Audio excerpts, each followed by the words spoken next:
오늘 말씀은 마태복음 19장 16절에서 22절입니다.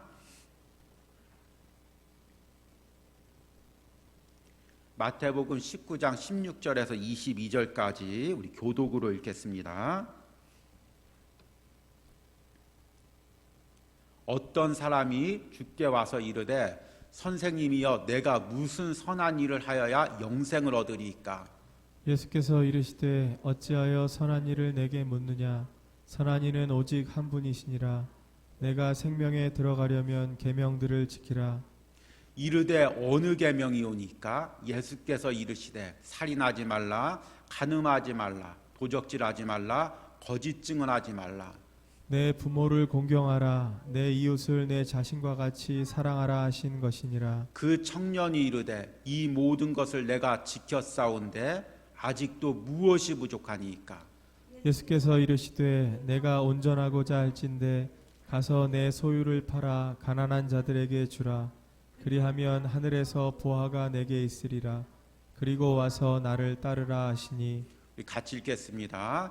그 청년이 재물이 많음으로 이 말씀을 듣고 근심하며 가니라. 아멘. 오늘 이제 마태복음 19장 말씀 계속 이어서 하면서 말씀의 제목을 예수님을 따르기 위해서는 이라고 이제 말씀의 제목을 잡아 보았습니다. 저는 이 마태복음을 묵상하면서 계속해서 이제 무슨 생각을 하냐면 이 예수님께서 유대 땅에 2000년 전에 오셨는데 왜 유대인들은 예수님을 알아보지 못했을까? 또 예수님을 따르지 못했을까? 심지어 그 제자들조차도 예수님을 온전히 알지 못하고 온전히 따르지 못하고 또 예수님께서 십자가를 지실 그때는 다 뿔뿔이 흩어지고 왜 그렇게 하나님의 아들이 이 땅에 오셨는데 왜 그렇게 예수님을 따르지 못했을까? 그 생각을 많이 해봅니다. 그러다 또 무슨 생각을 해보냐면 만약에 이제 예수님께서 지금 오셨다면 그러니까 우리 이제 재림주나 심판주로 오시지 않고 그 2000년 전에 그 예수님이 그때 오시지 않고 지금 오셨다면 과연 우리들은 예수님을 따를 수 있을까? 그 생각을 해봅니다. 지금 예배를 드리는데 누가 지금 뒤에서 오고 있습니다. 누굽니까? 예수님이 지금 오고 계시는 것입니다. 예수님께서 딱 오시더니만 설교하는 저한테 자 모든 것 다 내려놓고 나를 따르라. 그럼 제가 어떡할까요? 이거 성경책 딱 놓고 이 좋은 태블릿 PC 딱 놓고 예수님 따라서 이 문을 따라서 나갈 수가 있을까요? 없을까요? 나는 전 목사님이 따라갈 것 같다. 한번 손 들어 보십시오. 전 목사님 못 따라갈 것 같다. 전 목사님 붙잡고 있는 게 너무 많이 있다. 저는 아무래도 후자인 것 같습니다.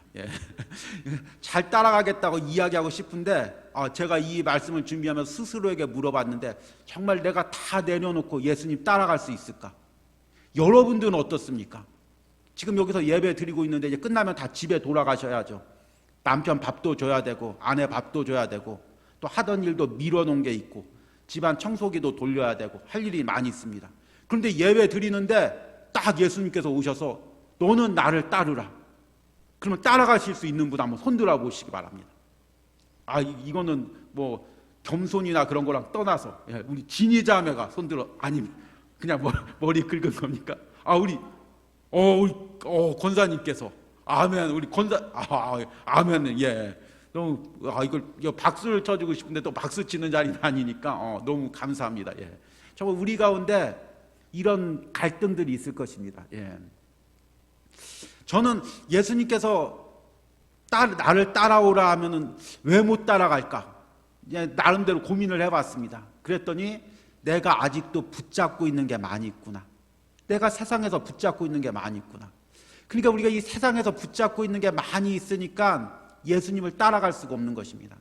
세상에서 해야 될 일이 많이 있으니까 놓지 못하는 것들이 있으니까 그래서 예수님을 못 따른다고 생각을 합니다. 제가 젊은 날에 이제 그 신학 공부를 하다가 이제 외국에서 공부할 기회가 생겼습니다. 그래서 이제 그것을 놓고 한참을 기도를 했습니다. 내가 과연 이제 외국으로 가야 되나? 그래서 공부를 해야 되나? 아니면 이 땅에 남아서 계속 사역을 하고 공부를 해야 되나 한참을 고민을 했습니다. 결국에는 이제 안 가는 걸로 결론을 내렸습니다. 근데 그때 여러 가지 이유가 있었습니다. 여러 가지 이유가 있었는데 그 중에 한 가지 이유가 뭐냐면 뭘 것 같습니까? 제가 어렸을 때부터 놓지 못하는 게 있었습니다. 뭐냐면 책입니다. 그래서 제가 어려서부터 책을 너무너무 좋아해가지고 누가 내 것 책 빌려가지고 안 가지고 오면 난리가 납니다. 그래서 항상 책을 소중히 여기고 그 책을 읽으면 그냥 읽는 게 아니라 다 밑줄을 치고 거기다가 나름대로 느낌을 쓰고 그런 책이 이제 그 당시만도 거의 한 1000권 가까이 있었던 것 같습니다. 근데 이거를 놓고를 못 가겠는 것입니다. 이게 너무 이게 내 삶이고 내 모든 이제 예수님 신학서적들도 있으니까 만나면서 기록했던 것도 있고 이걸 어디다 놓고를 못 가겠는 것입니다. 그래서 참 그 이유도 하나가 있었던 것 같습니다. 근데 요즘에 이제 제가 뭘 하냐면은 자꾸 제 거 책을 버리고 있습니다. 우리 교회 앞에다 보면은 책이 이제 버린 책이 쌓여져 있을 것입니다. 그게 제 거 책입니다.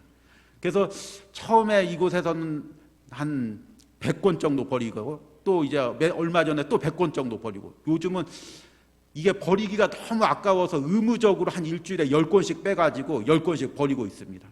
그래서 예수님이 정말 오라고 할 때 이런 것 때문에 예수님 따라가지 못하는 일이 없도록 다 버리는 연습을 하고 있습니다. 여러분들은 지금 예수님께서 따라오라고 하면 무엇 때문에 못 따라가고 있습니까? 무엇을 내가 내려놔야 예수님을 따를 수가 있겠습니까? 여러분 오늘 말씀 가운데 그것을 깨닫는 은혜가 있길 바랍니다.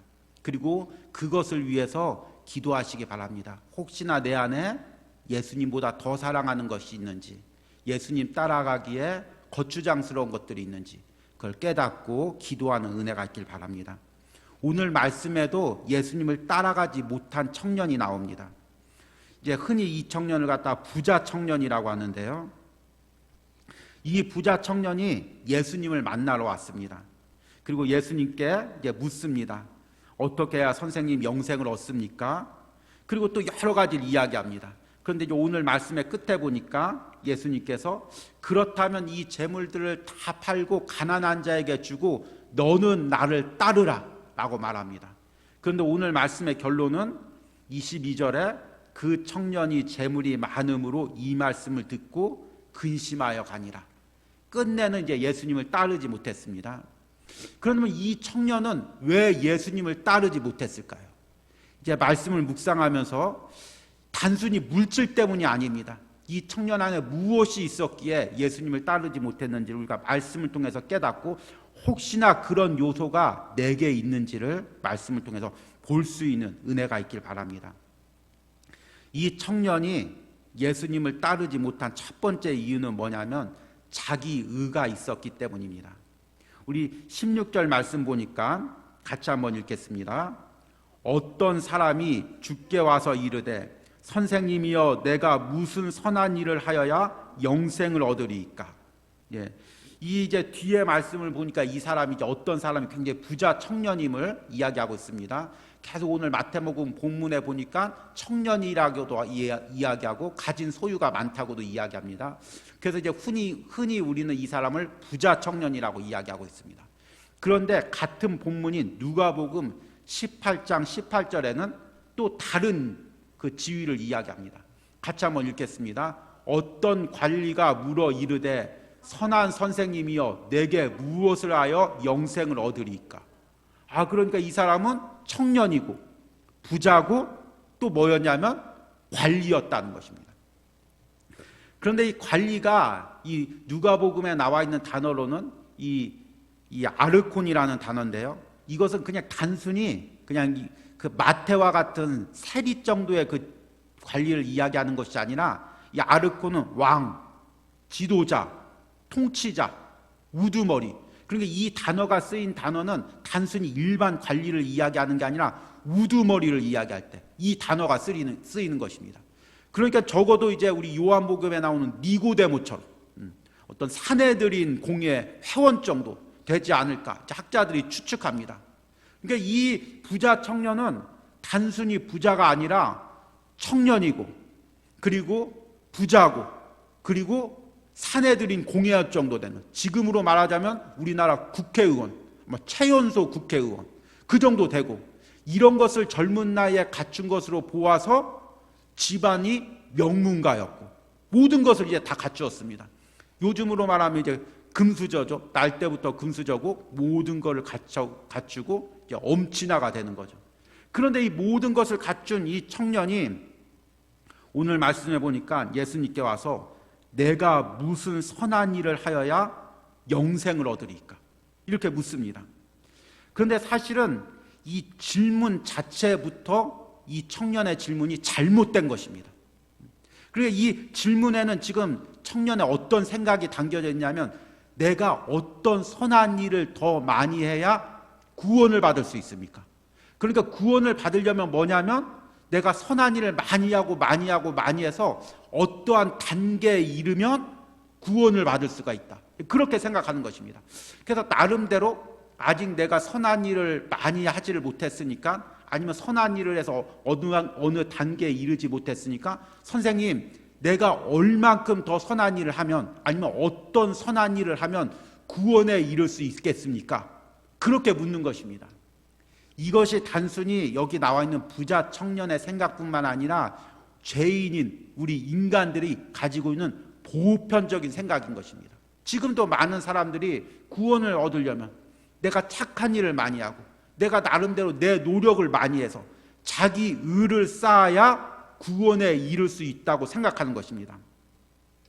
그런데 오늘 말씀해 보니까 예수님께서 뭐라고 이야기하냐면, 17절 말씀 보니까 예수께서 이르시되 어찌하여 선한 일을 내게 묻느냐? 선한 이는 오직 한 분이시니라. 오직 한 분이 누굴까요? 하나님이라는 것입니다.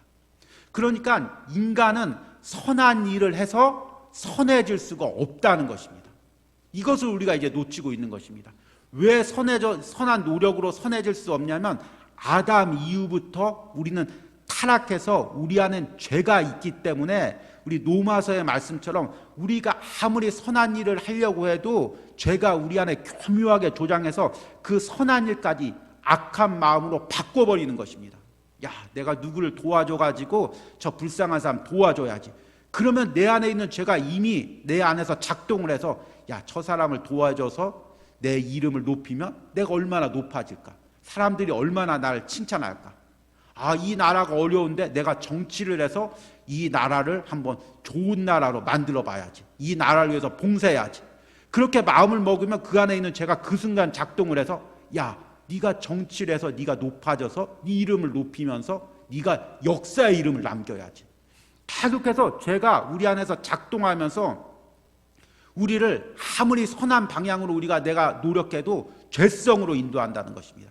그리고 계속해서 무엇을 쌓아가냐면 자기 의를 쌓아간다는 것입니다. 자기 의란 뭐냐면, 죄인인 내가 노력을 해서 선한 단계에 이를 수 있다고 생각해서 자꾸 인간의 방법으로 노력하는 게 자기 의인 것입니다. 그래서 자기 의의 특징은 뭐냐면, 조금만 무엇을 이루고 조금만 선한 일을 하면 벌써 교만해집니다. 그리고 하나님의 영광 대신 자신의 영광만을 자꾸 쌓으려고 합니다. 그런데 하나님의 의는 무엇입니까? 하나님의 의는 무엇이냐면, 오늘 17절 말씀처럼 어찌하여 선한 일을 내게 묻느냐? 선한 이는 오직 한 분이시라.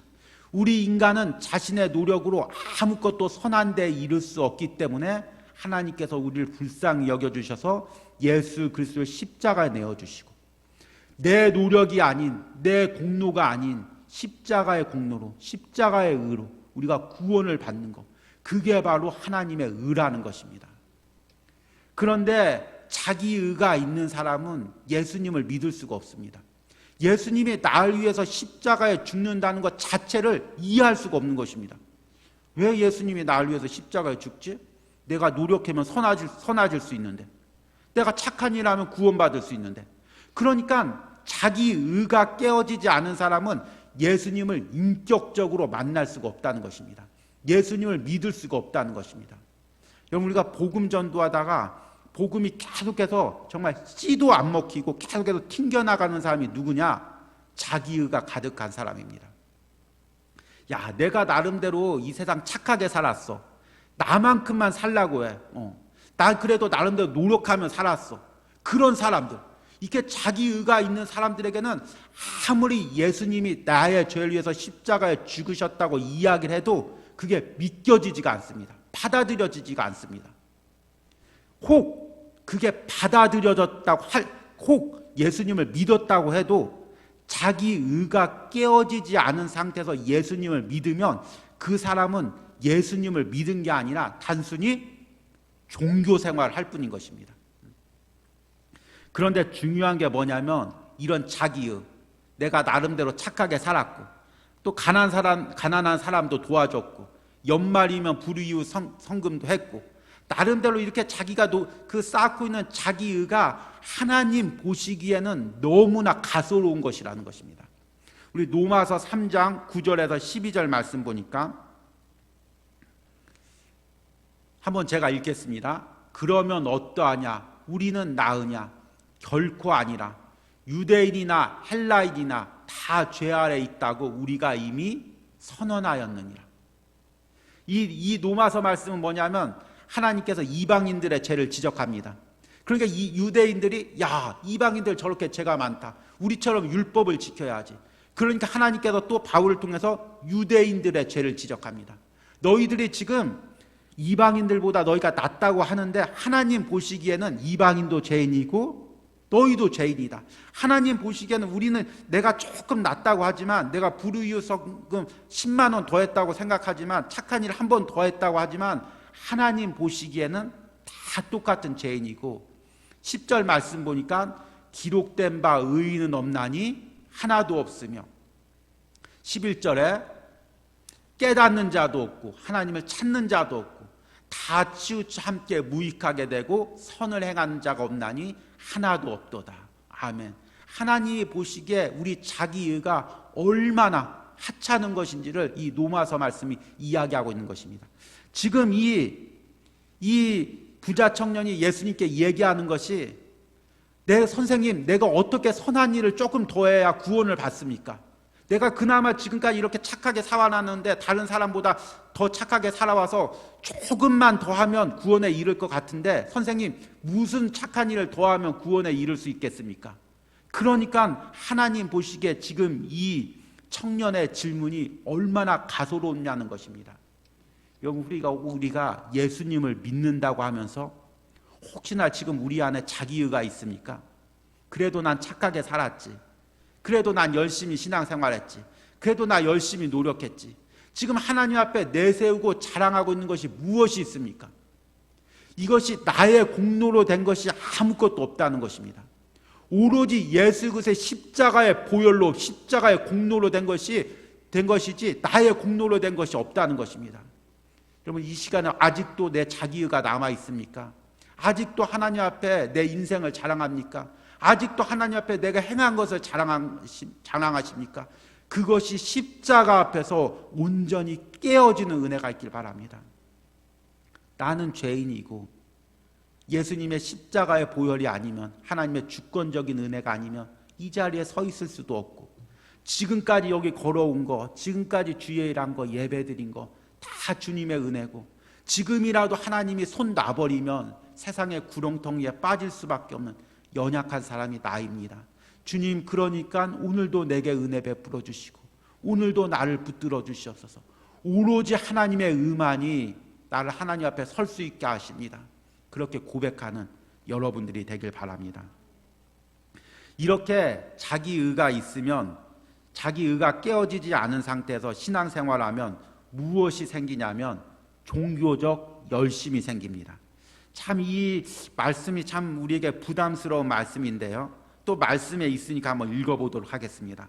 18절 말씀 보니까 이제 17절에 예수님께서 네가 계명을 지켜라. 그러니까 18절에 이르되 어느 계명이 오니까, 이제 나중에 이야기하겠지만 이 18절에 이르되 어느 계명이 오니까, 이 질문이 사실은 굉장히 교만한 질문입니다. 이게 부자 청년이 나름대로 엄청 교만한 거죠. 계명을 지켜라. 도대체 어느 계명을 지켜야 됩니까? 정말 몰라서 묻는 게 아니라 내가 그동안 다 계명을 지켜왔는데 또 무슨 계명을 지켜야 됩니까? 그러니까 예수님께서 10계명을 이야기합니다. 예수께서 이르시되 살인하지 말라, 간음하지 말라, 도적질하지 말라, 거짓 증언하지 말라, 내 부모를 공경하라, 내 이웃을 내 자신과 같이 사랑하라 하신 것이니라. 그런데 20절의 청년이 아주 놀라운 말을 합니다. 그 청년이 이르되 이 모든 것을 내가 지켰사온데 아직도 무엇이 부족하니까. 와, 이 교만의 끝판왕이라고 해도 정말 과언이 아닐수록 내가 이것을 다 지켰다는 것입니다.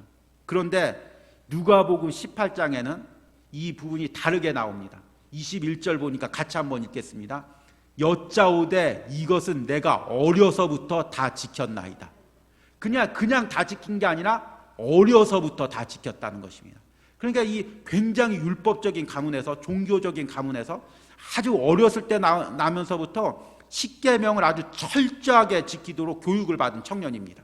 그래서 나는 어려서부터 다 율법을 지키고 예배 드릴 것 다 예배 드리고 봉사할 것 다 봉사했는데 내가 더 무엇을 해야 됩니까? 이렇게 이야기하는 것입니다. 그러니까 신앙생활을 내가 자기 열심으로 내가 이것도 하고 저것도 하고 성경 말씀에 있는 이것도 지키고 저것도 지켰는데 이제 더 이상 무엇을 해야 되냐고 이렇게 묻는 것입니다.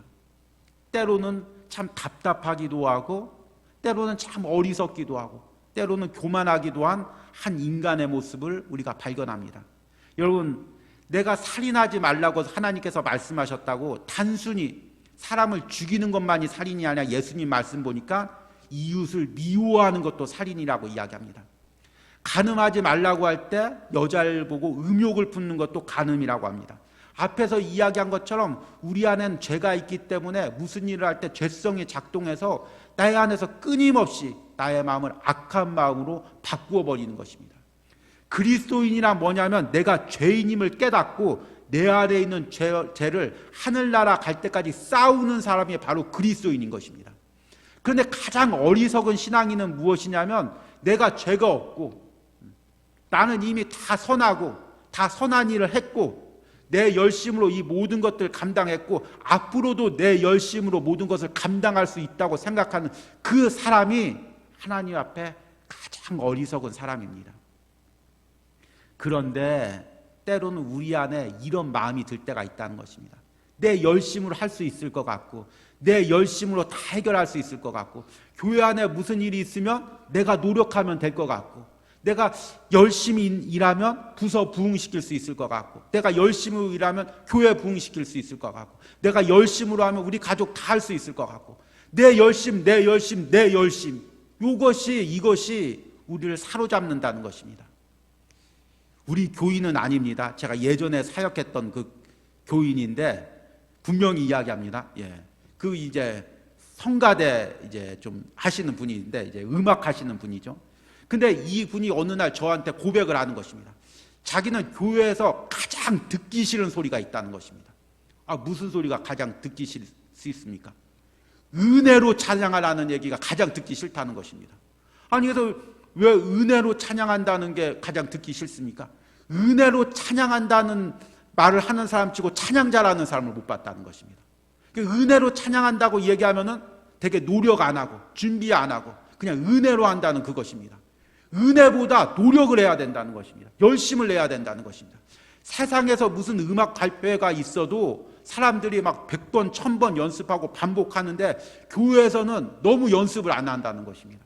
그래서 자기는 은혜로 한다는 그 이야기만 들으면 너무 싫다는 것입니다. 이해가 되십니까? 안 되십니까? 공감이 좀 되죠. 열심으로 하려고 하는. 그런데 그 마음도 이해가 되지만 한편으로 인간이 아무리 노력해서 아무리 연습해서 완벽한 찬양을 하나님께 부르는 것보다 하나님이 주신 은혜로 부르는다는 그것을 우리가 잊어버릴 때가 많이 있다는 것입니다. 찬양만 하는 것이 아닙니다. 우리가 무슨 주의 일을 할 때도 정말 우리의 인간의 열심으로 우리의 인간의 노력을 하기보다 먼저 하나님께 무릎 꿇고 하나님의 은혜를 간구하는 것, 이것이 중요하다는 것입니다. 여러분, 우리가 한 해 동안 달려오면서 나의 신앙생활을 점검해 보시기 바랍니다. 나의 열심으로 한 것이 무엇이 있습니까? 내 열심으로만 하려고 했던 것들이 무엇이 있습니까?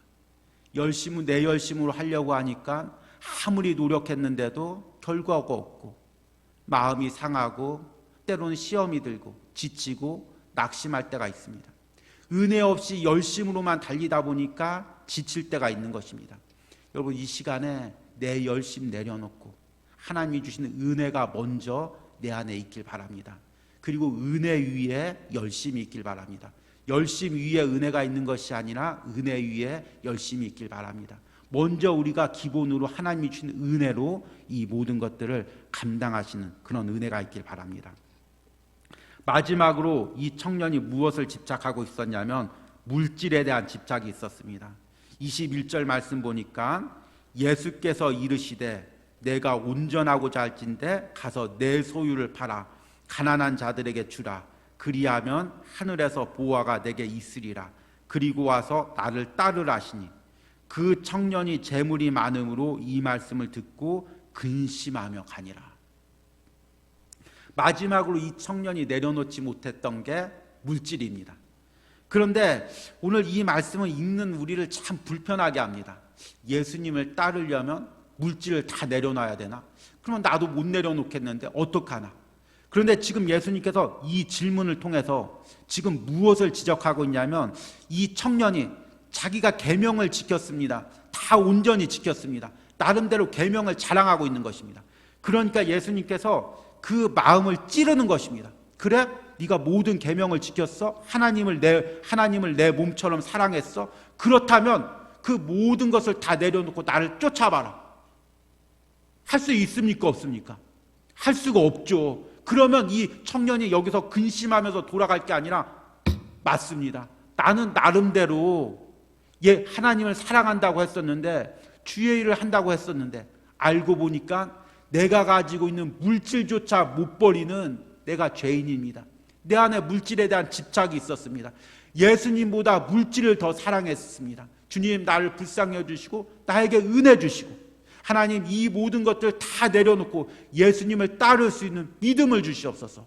내 의지로는 못합니다. 내 노력으로는 못합니다. 주님께서 내게 은혜 주셔서 이것들을 내려놓고 주님을 따를 수 있는 그 마음을 주시옵소서. 그렇게 고백했어야 되는 것입니다. 앞에 제가 물었습니다. 지금 예수님께서 따라오라고 하면 내 거 다 내려놓고 따라갈 수가 있는가? 근데 이것은 인간의 의지로 결단하는 게 아닙니다. 은혜가 있어야 가능한 것입니다. 은혜가 있으면 내려놓을 수가 있습니다. 은혜가 있으면 포기할 수가 있습니다. 그런데 은혜가 없기 때문에 우리가 붙잡고 있는 것입니다. 여러분 꼭 이 말씀을 묵상하면서 무엇을 깨닫냐면 지금 내가 붙들고 있는 게 무엇인지를 한번 깨닫기를 원합니다. 여러분 지금 내가 붙들고 있는 게 무엇입니까? 내가 놓지 못하고 있는 것들이 무엇입니까? 예수님보다 내가 더 사랑하고 있는 것이 무엇입니까? 예수님보다 더 내세우고 있는 것들이 무엇입니까? 이 말씀을 여러분들이 들으면서 그것들이 깨달아지는 은혜가 있길 바랍니다. 그것들이 보여지는 은혜가 있길 바랍니다. 그리고 예수님께서 부르실 때 그것들을 내려놓을 수 있는 믿음을 달라고, 은혜를 달라고 기도하시는 여러분들이 되길 바랍니다. 그리고 예수님을 따라가고 여러분들이 일평생 내 안에 있는 자기 열심 또 내가 집착하는 것들과 싸워서 승리하고 내 안에 오로지 은혜만이 넘치는 여러분들이 되기를 간절히 소망합니다.